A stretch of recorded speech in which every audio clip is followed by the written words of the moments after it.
A agroecologia tinha que acontecer numa escala planetária. Quem disse isso foi o imortal Ailton Krenak, no 12º CBA, o Congresso Brasileiro de Agroecologia. Foram 4 dias ocupando a Lapa, no centro do Rio de Janeiro, com feira de sabores e saberes, apresentações de trabalhos científicos, oficinas, conferências e um público de mais de 5.000 participantes. Hoje a gente vai reunir um pouco de tudo isso aqui e debater o tema dessa edição, Agroecologia na Boca do Povo. A agroecologia tinha que acontecer agora numa escala planetária. Ela precisa chegar na mesa do povo. O que nós queremos é ser consultado. Justamente os territórios de povos e populações tradicionais, que são os territórios mais conservados. As cidades ocupam só 2 a 3% da superfície do planeta, mas elas consomem mais de 75% dos recursos naturais. Fica criando nomes, sobrenomes por racismo, né? Mas o racismo ambiental é racismo. Política pública tem que ser entregar a terra para o povo fazer floresta. Comigo no estúdio hoje, conversando sobre o Congresso Brasileiro de Agroecologia, Maria Emília Pacheco, assessora da ONG FASE, Federação de Órgãos para Assistência Social e Educacional. E participando da conversa remotamente, Silvio Porto, diretor executivo de Política Agrícola e Informação da CONAB, a Companhia Nacional de Abastecimento. E Paulo Mansan, coordenador da campanha Mãos Solidárias. E eu adoro quando você participa de casa mandando as suas perguntas, dividindo uma experiência com a gente. Eu recebo aqui pelo WhatsApp 021 99 701 8122 ou pelas redes sociais do Canal Saúde, então não vai deixar de participar. Maria Emília, Silvio, Paulo, que bom estar com vocês aqui. Acho que celebrando o resultado desse congresso, né? Vou começar com você, Maria Emília. Você já foi presidente do Conceia, está super envolvida com a Articulação Nacional de Agroecologia, participa de várias políticas que são implementadas através dessas organizações.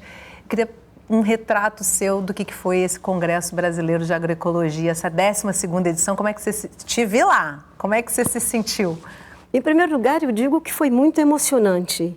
Esse congresso reuniu mais de 5.000 pessoas, com mais de 3.000 trabalhos apresentados por pesquisadores, estudantes, extremamente importante. Mas eu queria chamar a atenção para o fato de um congresso que trabalha 16 eixos temáticos, articular de uma forma muito nítida temas que dizem respeito aos sujeitos de direitos e temas que dizem respeito a questões candentes. Por exemplo, foi a primeira vez que tivemos um debate sobre as infâncias, também um debate de juventudes, campesinato, povos e comunidades tradicionais, que inclui, evidentemente, povos indígenas, quilombolas e as comunidades tradicionais, que são mais de 30 já identificadas no país, e com temas candentes. Pela primeira vez também, justiça climática, a crise, né? A crise ecológica, biodiversidade, a questão da soberania alimentar, a agricultura urbana. Então, mostra como a agroecologia articula várias dimensões e cada vez mais busca cumprir o seu objetivo, que é a transformação dos sistemas alimentares. Por isso que é uma relação muito forte entre a Política Nacional de Agroecologia e Produção Orgânica, que está voltando, e também a Política Nacional de Segurança Alimentar e Nutricional. Paulo, eu acho que uma coisa que ficou para mim muito marcante nesse congresso foi a questão da solidariedade e da distribuição de alimentos, né? A gente viu aí durante a pandemia o quanto que os movimentos sociais, o MST e seus braços em vários estados conseguiram levar alimento para as pessoas que estavam passando fome, né, naquele momento e continuam levando. Eu queria que você trouxesse um pouco dessa ação dentro do Congresso. A gente vai ver na nossa reportagem um pouco mais detalhado esse tema, mas eu queria que você me dissesse a sua percepção do tamanho que foi isso, né? Porque para quem tem fome, isso é uma atitude, uma iniciativa enorme, né? Bom dia, Yasmine, Maria Emília, Silvio. Como diria o nosso saudoso Betinho, quem tem fome tem pressa. E Maria Emília trouxe pressa de comer um alimento saudável, um alimento de qualidade. Eu acho que a distribuição de marmitas, aquela distribuição também simbólica e diária que acontece aí na Lapa, no Rio, com a cozinha do MTST, é algo que traz, para além de matar a fome, é esse alimento de qualidade, esse alimento saudável. Então, como eu estava dizendo, Yasmin, eu sou Paulo Mansan, também sou assentado do MST, um produtor agroflorestal aqui, aqui na zona da mata de Pernambuco, em Moreno. E assim, na pandemia, os movimentos sociais fizeram um processo maravilhoso, mesmo sem apoio de governo, mas a sociedade civil, em especial pelos movimentos, distribuindo milhões e milhões de marmitas e toneladas de alimento saudável chegando na mesa de quem mais precisa. E agora, a nossa expectativa aí junto também com o CBA, e aí o Silvio está aqui, já puxo o gancho do PAA, é nós conseguirmos com esse programa do governo federal, junto com os camponeses e camponesas, ampliarmos esse combate à fome, que é algo que o governo chegou, o governo está tendo medidas estruturantes, em especial pelo Bolsa Família, mas a fome ainda está a olhos nus em todas as nossas grandes capitais e também no interior. Pega o nosso caso do CBA, aqui em Recife, em São Paulo, é algo que machuca muito, é muita gente em situação de rua, muita gente passando fome, sem condições. Então, acho que esses programas que chegam, que vão chegar agora, que estão chegando, no nosso caso, Silvio, o PA começou a rodar aqui, que é o Programa Nacional de Aquisição de Alimentos, que a gente chama Compra Direta dos Camponeses com doação para as cozinhas solidárias, está fazendo diferença e está começando a chegar e chegando com escala. Silvio, eu já ia mesmo te trazer para esse espaço da política pública, porque a gente viu no Congresso a participação, né, de representações de ministérios, trazendo notícias importantes, né? E a gente percebe também na entrada do governo, desse novo governo federal, mobilizações para poder reverter esse quadro, mas, no entanto, não é suficiente. A urgência é muito maior do que isso, né? E como lidar com essa urgência e com as possibilidades de um governo que também precisa dialogar com o Congresso, que na maioria das vezes não está muito favorável a ceder a todas as necessidades da população que tem urgência, né? Bom dia, Yasmine. É muito bom estar aqui mais uma vez no Canal Saúde, participando em especial aqui com Maria Emília e Paulo Mansan, que já fizeram aqui uma fala que dá o tom em relação ao que foi o CBA e a relevância e a sua importância nesse momento, exatamente em cima disso que tu colocas. Nós sabemos que há uma correlação de forças no âmbito do Congresso Nacional muito desfavorável à agroecologia. Já vista a votação no Senado essa semana em relação ao PL do veneno, por exemplo. Vamos falar disso depois. E outras pautas que, infelizmente, geram muita dificuldade na perspectiva, de fato, de avançarmos numa mudança estrutural do país, em especial o avanço da reforma agrária e a perspectiva de uma produção de alimentos saudáveis, de comida de verdade, da valorização da sociobiodiversidade brasileira. Acho que essa é uma questão fundamental e acho que certamente isso só irá avançar se nós tivermos políticas que valorizem as organizações sociais como não somente sujeitos de direito, mas também como promotoras da própria política. E essa articulação que o Mansan falou em relação às cozinhas solidárias é uma demonstração muito clara em relação a isso, em que o programa de aquisição de alimentos serve de forma muito relevante como uma ferramenta, tanto na aquisição de alimentos, destinando isso para as cozinhas, e esse processo de solidariedade, de auto-organização de diversos movimentos sociais, em especial aí o MST e o MTST, tem provocado um processo que permite chegar a essas pessoas e para quem esteve ali naquele dia na distribuição das marmitas, e assim como nós estivemos lá, eu e Lilian do MDS, visitando as cozinhas solidárias com Paulo Mansan lá em Recife, a gente vê que de fato é muito transformador, porque é a comida chegando efetivamente a quem não tem acesso a um mínimo básico de cidadania, água, sanitário, roupa lavada, enfim, condições muito preliminares do ponto de vista da cidadania, e o CBA, nessa simbologia ali da cozinha, nos traz exatamente essa afirmação tão relevante e políticas que podem efetivamente fazer a diferença e assegurar o combate à fome no país. Bom, então, fala, Maria Emília. Eu queria acrescentar essa análise feita pelo Silvio. Como eu comecei dizendo de sujeitos de direito, é que o programa de aquisição de alimentos, ele tem tido a capacidade de nuclear a participação das mulheres e trazer a visibilidade do papel das mulheres na produção de alimentos de qualidade, né, da nossa comida de verdade. E também quero lembrar que ao voltar o PA e junto com a proposta das cozinhas solidárias, é um avanço bem significativo. E essa volta do PA é também com uma cota de participação maior das mulheres. E ainda quero sublinhar que há uma dimensão, há uma modalidade do programa Aquisição de Alimentos, que é a formação de estoques e com pagamento em produto. Havia sido suprimida essa hipótese. E eu me lembro com muita tristeza quando no início da pandemia a imprensa noticiou a perda da nossa castanha, que chamamos de castanha do Brasil, porque ela está no Pará, mas também lá no Acre, no Amazonas, e perdeu-se uma quantidade considerável de castanha, exatamente porque estava desativado durante o governo anterior. Né, por essa desativação, né? Isso foi uma perda muito grande. Então, essa volta me traz alegria de saber que é um programa que inclui realmente os povos indígenas, comunidades tradicionais e, sobretudo agora, com um debate em curso, que é de não exigir determinada documentação dessas populações. Porque, às vezes, nós temos programas com objetivos muito importantes, mas na hora de executar tem barreiras. E uma delas era exatamente, por exemplo, a exigência do chamado cadastro da agricultura familiar.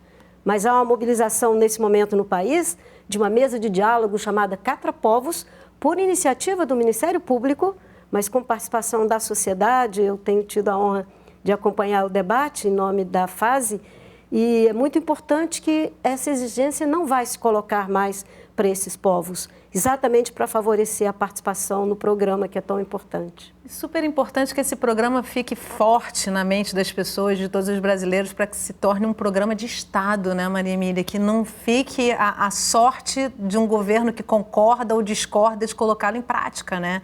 Ele precisa ter força de permanência, né? Com certeza. Ele precisa ganhar essa amplitude, a dimensão de uma política pública e ser formulado aí com uma lei bastante sedimentada, né? Para que não aconteça. No governo anterior, buscaram substituir o PA pelo que eles chamaram de Alimenta Brasil, e uma falácia, porque copiaram às vezes alguns objetivos, mas na prática se afastou completamente dos princípios e valores do que representa a criação do PA, que é uma conquista histórica. Eu vejo no PA como um programa estruturante. É como disse o Krenak, né? Não dá para virar política pública distribuição de comida. Ele fala numa das matérias, já estou aqui adiantando, porque foi tão incrível. Vamos ver um pouquinho mais, vamos ver um pouquinho do que foi o Congresso Brasileiro de Agroecologia. O movimento agroecológico trabalha continuamente para levar comida para quem tem fome. E no Congresso Brasileiro de Agroecologia não foi diferente.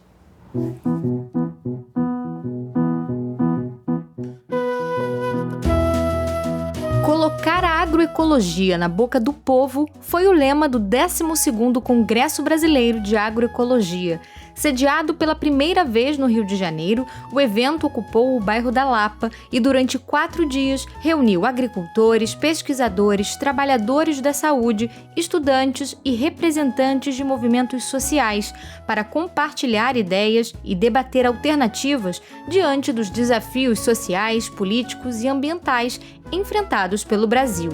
Eu estou admirado com tanta gente que está reunida aqui na fundição.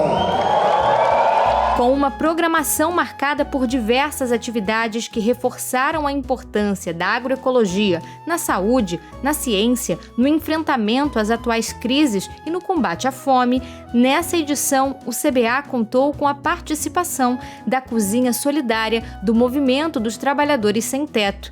que fez a distribuição de 1.500 refeições agroecológicas para a população de rua.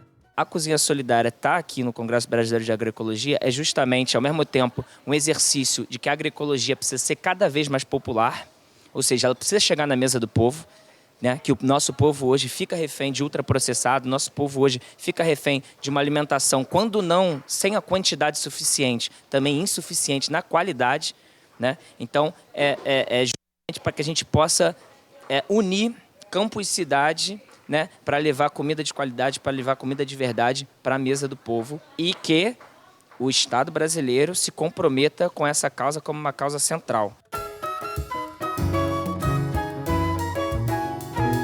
Essa cozinha aqui em particular tem esse elemento muito forte de articular campo e cidade, ou seja, combater a fome nas duas frentes, tanto podendo gerar renda para o agricultor familiar, né, que é um dos principais atingidos pela fome, que é uma fome invisível, que a população da cidade não vê, como combatendo a fome diretamente nas cidades, onde se concentra a maior parte da população, distribuindo alimentos e amor. Os alimentos que nós estamos trabalhando hoje e os alimentos que nós trabalhamos nessa cozinha são fornecidos pelo movimento dos pequenos agricultores, né? São nossos parceiros, o MPA, que é a comida agroecológica, comida sem veneno. Esse alimento aqui, ele é fornecido via PAA, certo? Via Conab, que adquiriu esses alimentos para combater a fome do povo, para que a gente pudesse fazer esse trabalho tão lindo. Eu estou aqui com a Jovita Machado, que trabalha há 9 anos aqui no movimento. Jovita, como é que é trabalhar aqui na Cozinha Solidária? A Cozinha Solidária a gente trabalha com muito amor, com muito carinho, que a gente faz a nossa comida para servir para as pessoas necessitadas. E isso para a gente é muito importante, sabe? A gente ter essa cozinha, matar a fome dos necessitados, de quem precisa, dar 2 ou 1 garrafa d'água para as pessoas que estão com sede. A cozinha, o movimento veio para somar. Me conta uma coisa, todo cozinheiro tem um tempero especial que eu sei. Qual que é o seu? O meu tempero é amor, carinho. Eu trabalho com todos os temperos, com a minha comida eu gosto de ser bem temperada, carregada no tempero. O que você está fazendo hoje bom aí? Hoje eu estou fazendo aqui uma feijoada, carne atolada, arroz, feijão, uma salada verde, vai vir uma farofa. Isso não é para gente só, como é para os pessoal que vive aí na rua, que a gente dá o almoço com muito amor, com muito carinho.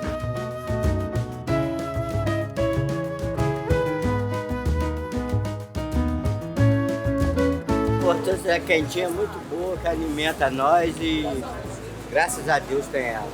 O nosso lema, quando a gente começou esse projeto, era fazendo o que o governo não faz. Ainda é, mas a gente quer mais e a gente quer apoio do Estado brasileiro que se comprometa com essa causa e que possa, principalmente, que a gente leve essa comida de qualidade, essa comida agroecológica para matar a fome do povo.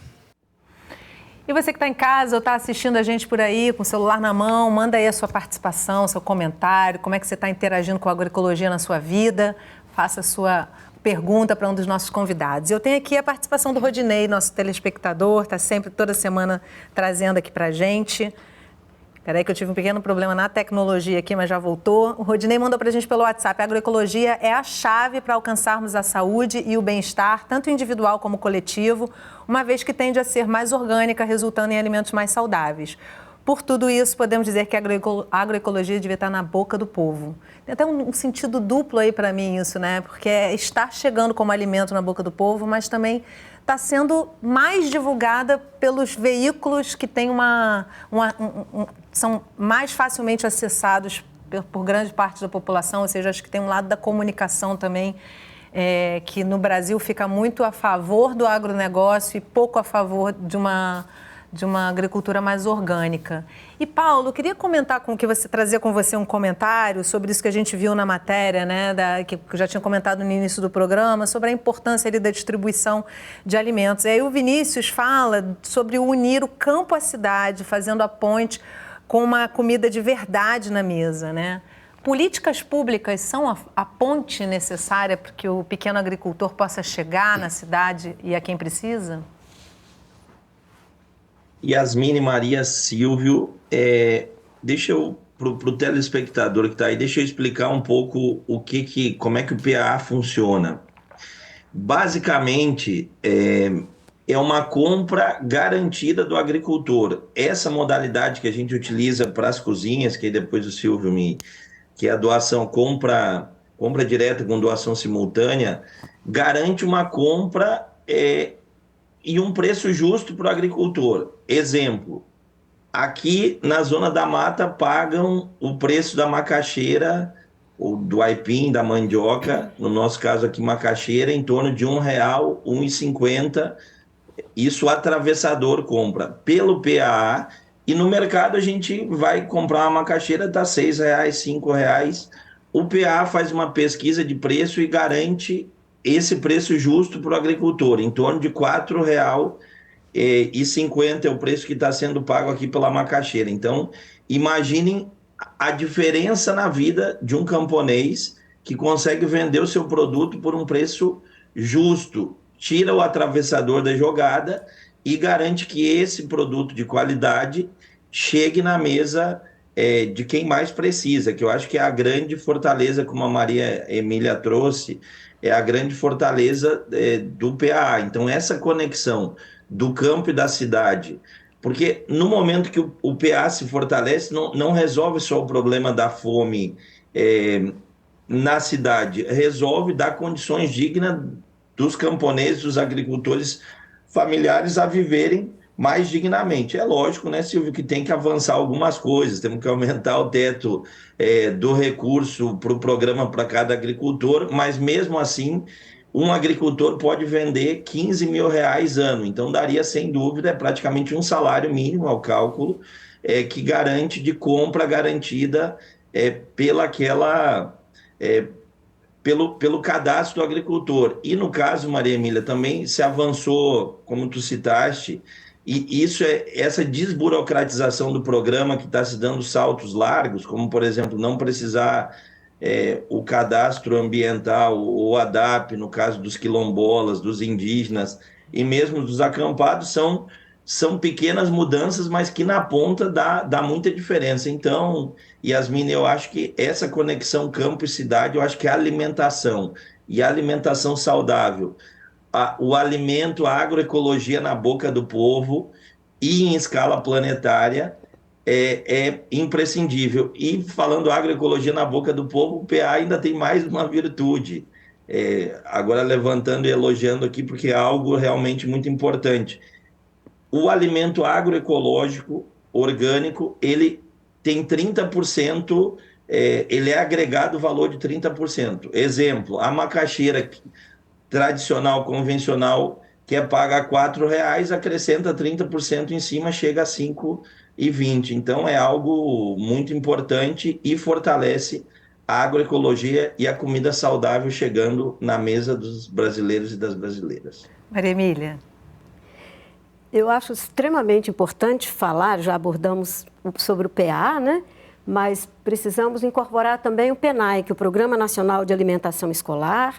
Também temos no Brasil, que está sendo retomada, chamada PGPM Bio, que é um preço justo, preço mínimo para os produtos da sociobiodiversidade, a que se referiu agora mesmo o Silvio. Mas eu gostaria que o Silvio nos contasse algo muito importante. Nós estamos dando um passo fundamental, que é a elaboração de uma proposta de uma política nacional de abastecimento alimentar, que é fundamental, tanto porque reforça esses programas, mas também busca pressionar o Estado para que regule o preço e também que haja uma descentralização dos equipamentos de segurança alimentar e nutricional. Enfim, tem vários objetivos essa proposta e, sobretudo, porque nós vivemos um tempo de muita concentração do sistema alimentar, desde a produção até o consumo e distribuição. E a política de abastecimento vem tratar desses bloqueios, dessas questões que são extremamente complexas. E o Silvio podia nos falar. Silvio. Não, obrigado, Maria Emília, por levantar esse tema e, de fato, eu acho que é muito... Nós reconhecemos toda a relevância que o Programa de Aquisição de Alimentos tem, mas sabemos também os seus limites numa perspectiva, de fato, de fazer uma mudança muito expressiva que precisa e será necessário em relação aos sistemas alimentares e, sobretudo, a garantia de abastecimento alimentar com comida de verdade na boca do povo. Então, acho que essa é uma questão fundamental. E a retomada desse debate da Política Nacional de Abastecimento Alimentar, a gente buscou as referências que o Conselho Nacional de Segurança Alimentar e Nutricional acumulou ao longo dos anos, principalmente a partir da sua retomada em 2003. O Conselho apresentou uma primeira proposta da necessidade de ter uma Política Nacional de Abastecimento em 2005. Depois, isso ficou sendo debatido, mas nunca avançou. Passou o primeiro governo Lula, o segundo, entrou no governo da presidenta Dilma. Mais uma vez, o Conselho foi protagonista desse debate. Em 2014, já no segundo governo da presidenta Dilma, o Conselho apresentou um projeto de lei, uma proposta de projeto de lei, encaminhou isso à presidenta na época, mas depois veio também a questão do golpe, enfim, todas as mudanças políticas e a derrocada que nós tivemos em relação ao avanço na perspectiva das conquistas sociais no país. E estamos agora novamente, então, retomando, e eu diria que talvez, diferentemente de outros momentos, mais uma vez com a participação ativa do Conselho, estamos retomando essa proposição e a nossa expectativa é lançar essa política, se tudo correr dentro da nossa expectativa, a partir do Ministério do Desenvolvimento Agrário que está coordenando esse processo, que nós consigamos agora na Conferência Nacional de Segurança Alimentar e Nutricional em dezembro, aqui em Brasília, que o presidente Lula assine esse decreto, que façamos o lançamento dessa política para começar a construção de um plano nacional que vai se desdobrar nessa política, teria um plano nacional de ação e esse plano, ele traria, e essa é a nossa expectativa, de envolvimento também dos entes federativos, estados e municípios que participem desse processo e principalmente a sociedade civil, a partir das diferentes instâncias, sobretudo a partir dos conselhos nacional, estaduais e municipais, assim como o Conselho de Desenvolvimento Rural vinculado ao Ministério do Desenvolvimento Agrário, assim como a própria articulação nacional de agroecologia e da ABA, a partir da Política Nacional de Agroecologia e Produção Orgânica, ou seja, nós queremos, junto com os movimentos sociais, fazer uma grande mobilização para efetivamente fazer um rompimento dessa hegemonia que tem hoje, não só na produção concentrada e da estrutura da terra concentrada em poucas pessoas, em poucas empresas e produtores, mas queremos também conseguir fazer com que a população de baixa renda, a população que vive nas favelas, tenha acesso à alimentação de qualidade, a comida de verdade, sobretudo fruta, legumes e verduras, e para isso precisa de política pública, por uma articulação muito forte, precisa de orçamento, precisa de recursos e precisa de ação sempre para nós garantirmos isso. Silvio, toda vez que eu faço programas no Canal Saúde sobre a questão da soberania alimentar, eu fico assim, sempre fico impressionada com a série de possibilidades que quem está no governo tem de trabalhar essas políticas e estruturar a chegada do alimento à população em geral. E que, lógico, distribuição das quentinhas é importantíssimo para matar a fome e a urgência de quem tem fome, mas se não houver uma política estruturada como várias, como essas que você está citando, isso vira uma coisa estanque ali para aquele momento, né? Tem para o almoço, mas já não tem para o jantar, né? A gente tem que fazer um intervalo rapidinho, mas no próximo bloco, como combater o racismo ambiental? Um assunto bastante debatido no Congresso Brasileiro de Agroecologia. A gente já volta, não sai daí.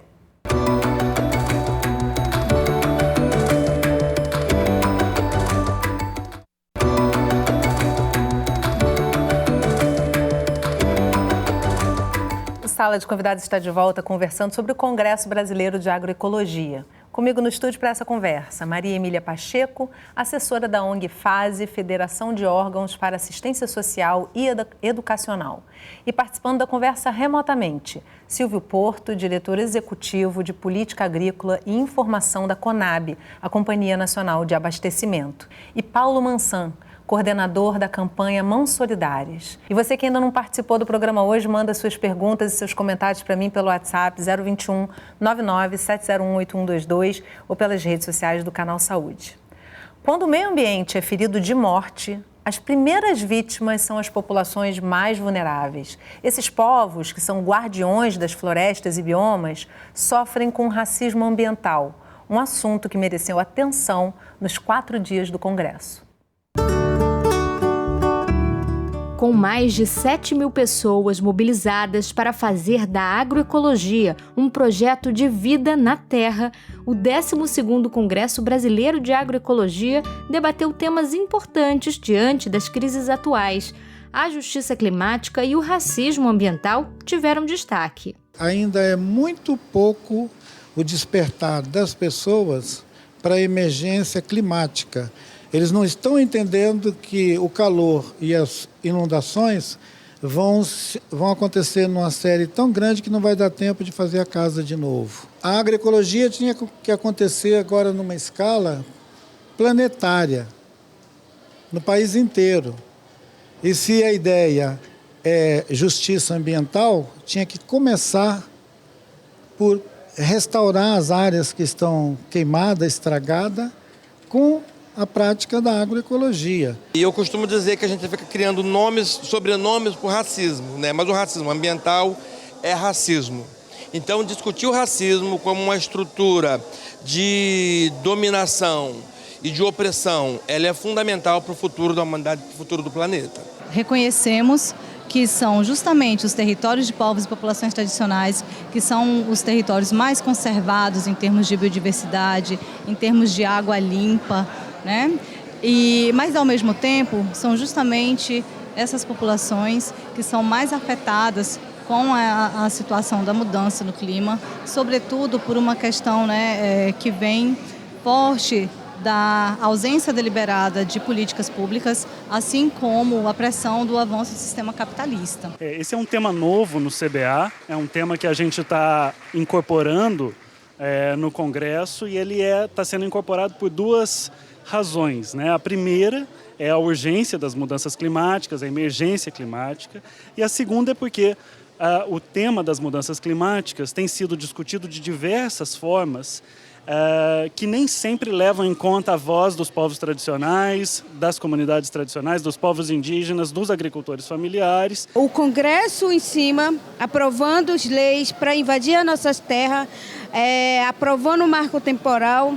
De todo jeito, eles querem a nossa terra para arrendar, para botar petróleo, hidrelétrica, mineração, pasto, colocar e muita queimada. Então, isso faz que a gente tem que sair do território e chegar num espaço como esse. Um espaço que muita gente não ouviu o que está acontecendo com a Amazônia, com o Cerrado, com a Caatinga. O que nós queremos é ser consultado todas as decisões que são tomadas aqui em cima, no Congresso, ou numa conferência de mudança climática, mas que nós temos também o nosso dever ter a vozes para falar do nosso território.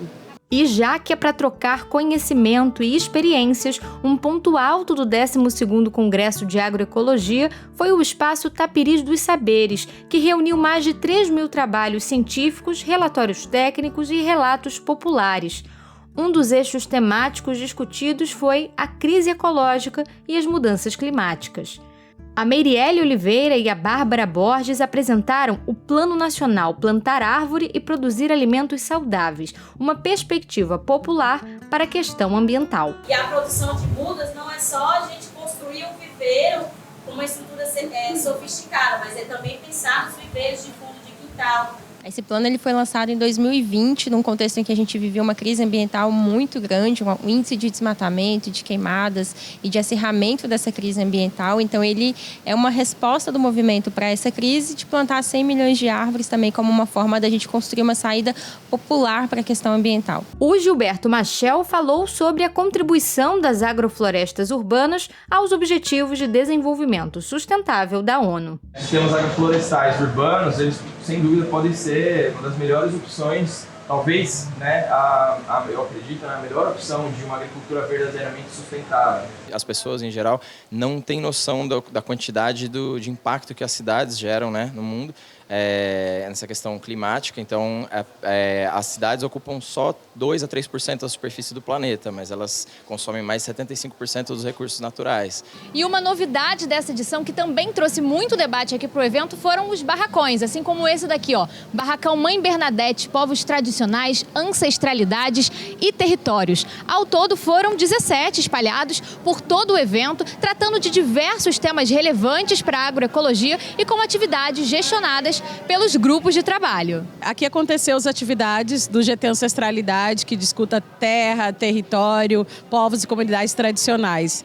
É importante porque é um GT novo na aba, né? Tem aí apenas 2 anos, mas que traz debates que são bem urgentes, né? Entre ele o acesso à terra e território pela população negra e indígena no Brasil, traz o debate para a alimentação aliado à discussão sobre as desigualdades sociais que são históricas também, o racismo fundiário, racismo ambiental. Então nós precisamos exigir respeito, dignidade. As entregas de comida, de cesta básica, de merenda, não pode virar política pública. Política pública tem que ser entregar terra para o povo fazer floresta.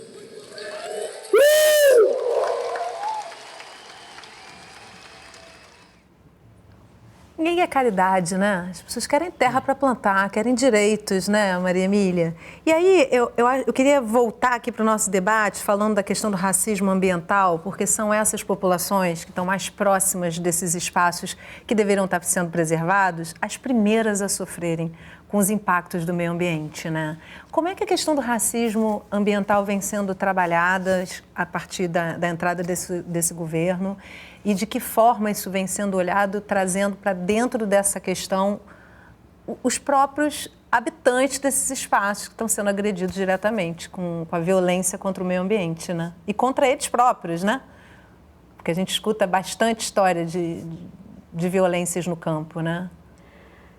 Eu diria que o racismo ambiental, ele é uma produção histórica das desigualdades. Um aspecto extremamente importante no CBA foi esse, trazer as questões que estruturam as desigualdades no país, que são as diferenças de classe. É um país do patriarcado, né? com muitas formas de violência contra as mulheres. Estamos longe de alcançar a igualdade entre as mulheres, com as mulheres, e também um país que espelha sua história escravocrata. Como acaba de dizer minha colega Fran, da FASE, nós temos um racismo fundiário, desde que a lei de 1850, por exemplo, privou os ex-escravos de terem acesso livre à terra. Eu diria desde as Seis Marias, né? Quando começa distribuindo terra. Isso, mas quando é editada também esta lei, e ela exatamente priva do direito à terra os ex-escravos. E estavam no processo de libertação. E o racismo ambiental explica exatamente isso, como que se traduz a desigualdade. São exatamente as populações mais pobres que são as mais afetadas. E vejo que estamos longe de ter políticas que tratem disso. Para tratar de questões dessa natureza, é preciso considerar que a agroecologia é uma estratégia de enfrentamento das mudanças climáticas. E por isso que é muito correto quando o Krenak diz que a agroecologia deveria ser planetária, né? E nós estamos longe de enfrentar o racismo ambiental porque não temos devidamente enfrentado a concentração de terras que estrutura as desigualdades. Para enfrentar o racismo ambiental é preciso garantir o direito ao território desses povos. E direito ao território é mais amplo do que o direito à terra. Nós costumamos entender que o direito à terra é lá o lugar da morada. O direito ao território significa garantir os direitos coletivos e os chamados bens comuns, que no Brasil e em muitos lugares do mundo não foram ainda apropriados pelo mercado. Colocar no centro os direitos coletivos, que significa acesso à terra, mas também acesso aos direitos territoriais, é uma forma de enfrentar o racismo ambiental. Mas o que nós acabamos de assistir essa semana está na contraposição, porque a liberação, a lei de agrotóxico aprovada, É seguramente uma lei que acusa contra, né? Por um voto contra só. É chocante, né? Chocante. É uma indignidade e é uma decisão que está na contramão da soberania alimentar, na contramão da promoção da agroecologia e dos direitos dos do direito povos, à vida, né? do Porque as direito pessoas à estão vida. adoecendo com os agrotóxicos, e disso não se tem mais dúvida, né? Isso. Eu queria levar essa pergunta que eu fiz para a Maria Emília para você também, Paulo. Como é que você percebe essa questão do racismo ambiental e de que maneira ele vai se institucionalizando, né? A Maria Emília acaba de citar uma forma, que é pela aprovação de leis e de, inclusive, como disseram na reportagem, que permitem, inclusive, como a Alessandra fala na reportagem, leis que permitem a invasão das terras, né? Maria Emília, se não me falha a memória, o mais chocante, quando eu fui olhar o pacote do veneno, o relator é um senador do PT, eu acho que é o Fabiano Contarato. Então, gente, além do choque total, ainda tem esse segundo choque aí que eu acho que ele foi o relator da proposta. Então, isso também é algo que, pelo amor de Deus. Yasmina, eu ia citar, pegando essa fala da Maria Emília, o nosso start das cozinhas aqui se deu, infelizmente, por uma situação extrema de racismo ambiental, nós poderemos dizer, porque assim, quem é que sente as ondas de calor, as enchentes, como a Maria Emília está trazendo? Infelizmente, o ano passado, quando deu uma média de chuva nunca vista na história aqui em Pernambuco, as barreiras, porque Recife ele é construído também em cima de morros, as barreiras desceram em larga escala, morreram mais de 150 pessoas. Nesse momento é que a gente abre a nossa rede de cozinhas, abrimos 13 cozinhas em 48 horas.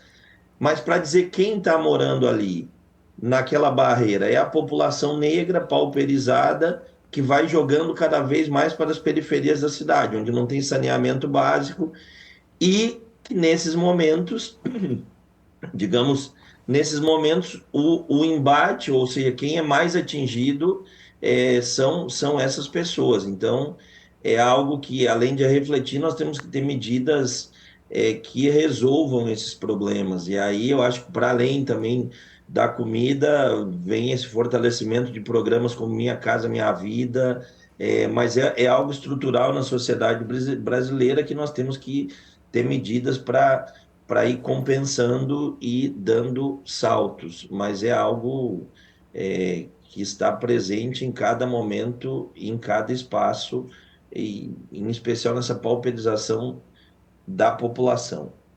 Silvio, quero te convidar a comentar também e reforçando essa fala da Alessandra Munduruku na frente dessa aprovação recente no Senado, né, da PEC do veneno.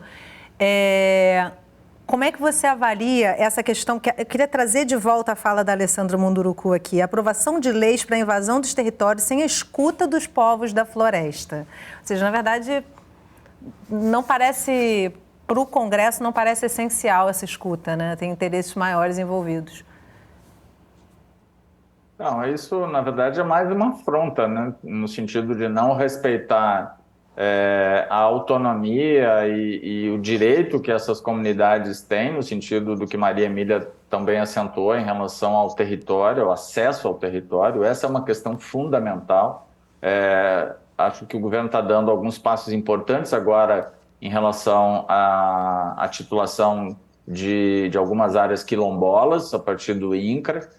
Tem cerca de 14 áreas que estão ali já em processo de decretação por parte do presidente, mas isso ainda é muito insuficiente, porque nós temos milhares de territórios que precisam avançar no sentido da sua titulação.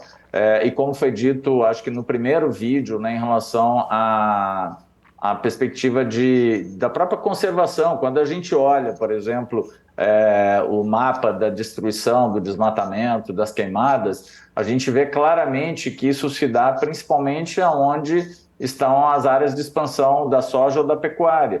E as áreas conservadas, as áreas em que residem, que vivem as comunidades tradicionais e povos indígenas, são as mais conservadas. E por isso mesmo, hoje, em função do avanço cada vez mais e do interesse do avanço do agronegócio em relação ao aumento da área ocupada para a agricultura ou para a pecuária, há esse enorme conflito. E vejam que nós estamos vivendo, no primeiro ano do governo do presidente Lula, lá em 2003, ontem o Frigo, da Terra de Direito, estava comentando sobre isso e eu não havia me dado conta.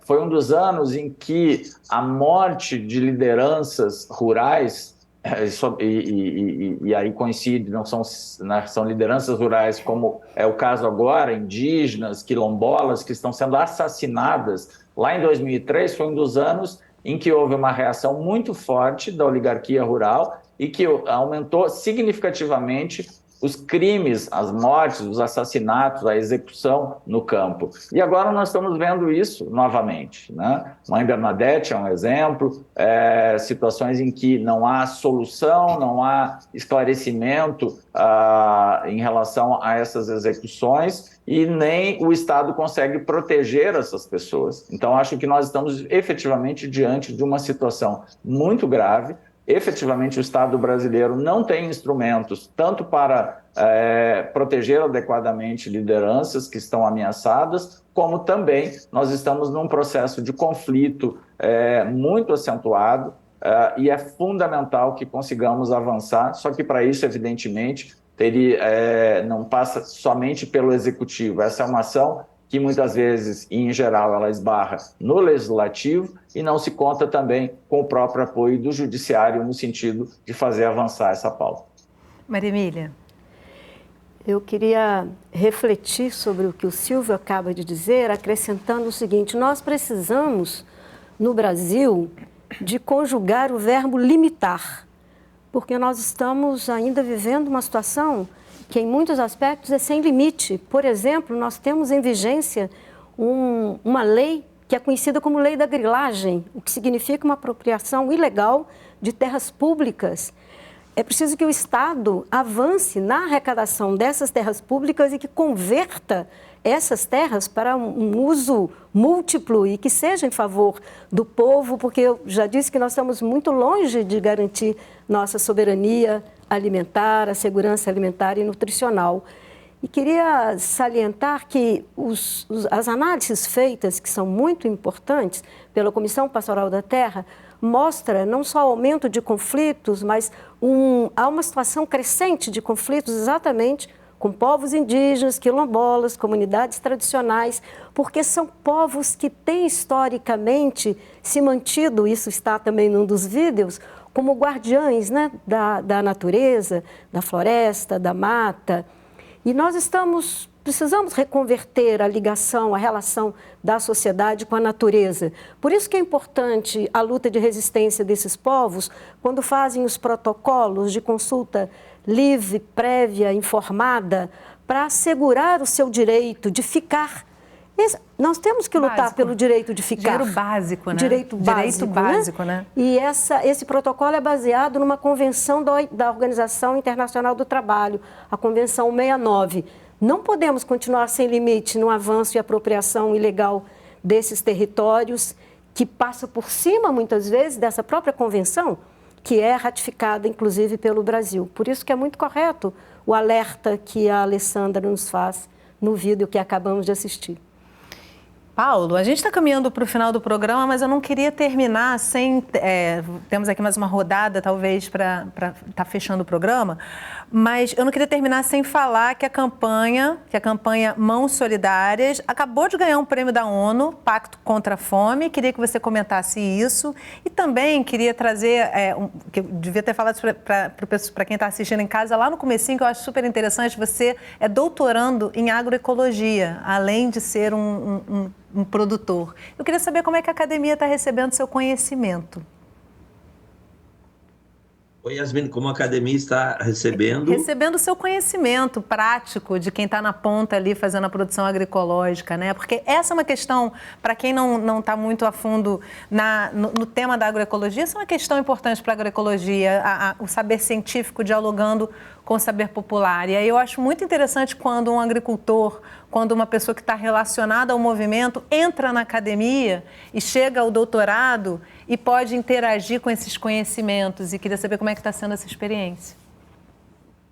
Eu acho que está uma troca bem interessante e todo mundo sai ganhando, porque ter o concreto, falar de agroecologia é uma coisa, fazer agroecologia é complexo também. Aí a gente consegue ver as contradições, tipo, vou dizer o meu caso, para implantar agrofloresta, de onde saem as mudas, como faz, como planeja. E aqui nós estamos com um processo, uma parceria interessante, inclusive o novo coordenador do CBA é aqui do meu programa de doutorado, o professor Walter, né? Então, acho que essas trocas estão dando frutos, inclusive nós pensando processos com outros parceiros aqui em Pernambuco, Sabiá, e outras ONGs, pensando processos de transição para dentro das áreas do MST, tipo, o MST tem muita agroecologia, mas tem que avançar muito ainda. Falando da campanha, Yasmine, nós, como eu disse, construímos uma rede de cozinhas, mas nascemos durante a pandemia, construindo com a Fiocruz, inclusive, os agentes populares de saúde, que se tornaram uma política pública. Agora, o governo federal instituiu os agentes de educação popular em saúde. Nasce aqui durante a pandemia, aqui em Pernambuco, o jargão que nós tínhamos era o povo cuidando do povo, em defesa do SUS, com aquela vacina no braço e comida no prato. Então, esse prêmio, é lógico que muitas pessoas fizeram, mas esse prêmio também coroa um trabalho. O Silvio foi conhecer, ajudou inclusive a inaugurar uma cozinha das palafitas, a gente consegue chegar aonde o Estado não chega, mesmo sabendo que é dever do Estado. Distribuição de refeições, em especial população em situação de rua, já estamos chegando em 2 milhões de marmitas, refeições, e agora o PA vai nos ajudar a dar escala nisso. Então temos essa rede de 20 e poucas cozinhas, temos 52 bancos populares de alimentos, porque foi outra coisa interessante, com Maria Emília a gente já teve outros momentos partilhando, mas são produtos agroecológicos que os próprios assentados doavam. Então, são mais de 1.500 toneladas e agora o PA vem fortalecer esse trabalho. E, simultâneo a isso, dentro dos bairros, a gente está dando um salto com a agricultura urbana e periurbana, que é, em especial, a construção de hortas, que eu também, quando o Silvio veio nos visitar aqui, também foi conhecer uma outra horta. Então, a campanha Mãos Solidárias, agora nacionalmente o MST e outras forças populares estão nacionalizando ela, que é essa relação, como tu perguntaste no início, campo e cidade, ou seja, não é só dar comida, mas é dar comida e organizar a gente, desculpa, o que é tão necessário, porque nós já tivemos perdas e problemas aí nesses últimos 10 anos, retrocessos, e nós precisamos comida de qualidade e gente organizada para enfrentar o fascismo que ainda está muito forte dentro da sociedade brasileira. Mas com esses elementos, comida no prato, nós vamos conseguir varrer isso para o ralo da história. Silvia, a gente tem pouquíssimo tempo, mas eu não quero terminar sem ouvir você e Maria Emília. Queria que o Paulo citou seu nome várias vezes, até porque você interage bastante com a questão das cozinhas. Queria um comentário final seu.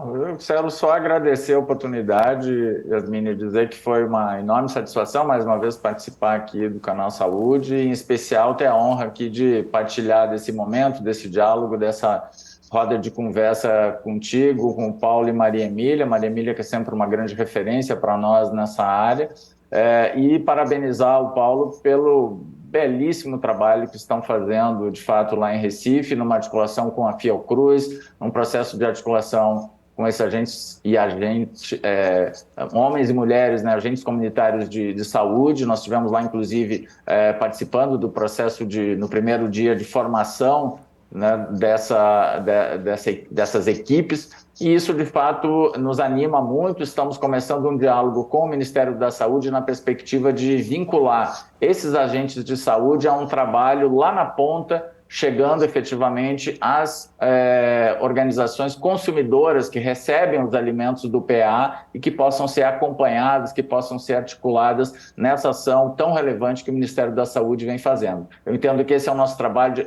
articulação, eu diria que é a palavra-chave, né, internamente no governo e, sobretudo, com os movimentos sociais para que efetivamente a gente avance nas mudanças fundamentais e estruturais desse país. Muitíssimo obrigado e parabéns aí pela iniciativa. Obrigada, Silvio. Maria Emília, eu termino com você. Para onde que a gente caminha com tantas lutas, tantos interesses? Como é que a gente avança com a agroecologia? Bom, tivemos a recondução da Comissão Nacional de Agroecologia durante o CBA, isso é uma conquista. E no ano que vem, nós da Articulação Nacional de Agroecologia, em diálogo também com a Associação Brasileira de Agroecologia, seguramente vamos acompanhar de perto o debate sobre agroecologia nas eleições municipais. Super importante esse programa, dialogando com candidatos, candidatas. Mas eu queria encerrar fazendo um apelo. Esse momento é uma indignidade, é uma decisão contra a vida, como Yasmine mesmo disse, essa aprovação do PL do veneno. Eu queria fazer uma sugestão para que seja amplamente divulgado um excelente livro da Abrasco, Associação Brasileira de Saúde Coletiva, de 2015, com apoio aqui da Fiocruz, que é um alerta sobre o impacto dos agrotóxicos. Há evidências, há estudos nas universidades, na própria Fiocruz, sobre o que significa essa ampliação de uso de agrotóxicos. Isso vai na contramão. Tínhamos que aproveitar o momento de discussão da reforma tributária para retirar o subsídio que é concedido para a comercialização de agrotóxicos. Tínhamos que celebrar nesse momento do CBA não uma liberação desta lei que acaba de ser votada, mas tínhamos que ter avançado na proposta de uma política nacional de redução de agrotóxicos. E faço uma sugestão para que todos e todas que estejam na 6ª Conferência Nacional de Segurança Alimentar e Nutricional que ergam bem alto a bandeira do veta presidente, o que acaba de ser aprovado lá no Senado. E digo, porque há... Semana que vem, né, a conferência? Começa dia 11 de dezembro. Porque a toxicologista aqui da Fiocruz, a Karen Friedrich, ela acaba de dar um depoimento extremamente importante numa matéria hoje divulgada pelo jornal Globo, porque ela mostra que há uma simplificação, uma flexibilização extremamente grave. A aprovação de agrotóxicos passava por 4 etapas, está reduzido o tempo e também, a meu ver, mesmo que não tenha passado a exclusão da Anvisa e do IBAMA de possibilidade de veto, a coordenação do processo de liberação cabe ao MAPA, o Ministério da Agricultura. Nós não podemos subordinar a nossa vida aos ditames do mercado, mas temos que, sobretudo, colocar como orientação da nossa vida os direitos e o direito a uma alimentação de qualidade e à saúde, porque a agroecologia é uma promotora também da saúde. Muito obrigada. Eu que te agradeço muito, Maria Emília. Vamos ficar de olho em quem está votando a favor e está comprando orgânico, né? Porque é orgânico para todo mundo, que é o que a gente quer. Maria Emília, muito obrigada pela sua presença com a gente aqui no estúdio. Silvio, Paulo, que bom poder contar com vocês nessa conversa. A gente vai voltar ao assunto da segurança alimentar, porque é uma pauta super importante e no Canal Saúde ela tem todo o espaço que merece. E obrigada a você que acompanhou o programa de hoje aqui pelo Canal Saúde. A gente se vê com uma pauta relevante para você na próxima semana. Até lá!